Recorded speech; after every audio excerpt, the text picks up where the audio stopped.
জীবনের নিরাপত্তা, বাংলাদেশের মানুষের জীবনের নিরাপত্তা, সমাজের ন্যায় বিচার প্রতিষ্ঠার জন্য আমরা এক দফার সিদ্ধান্তে উপনীত হয়েছি।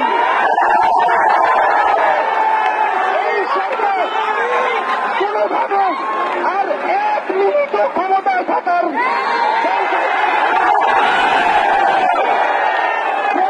বলেছে গণভবনের দরজা খোলা আছে।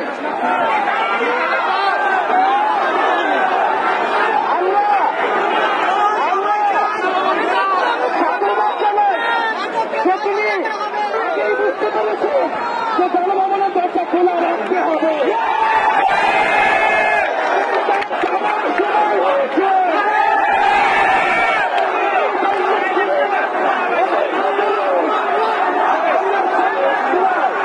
আমরা আপনাকে উৎখাত করার জন্য আসব।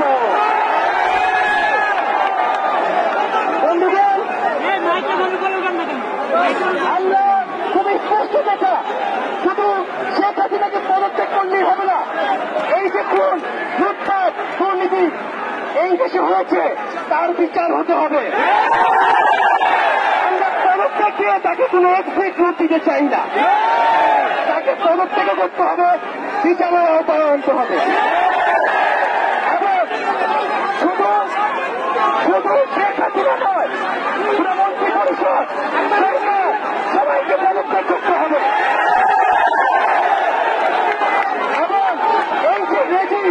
এই যে শাসন ব্যবস্থা, এটাকে বিরোধ করতে হবে।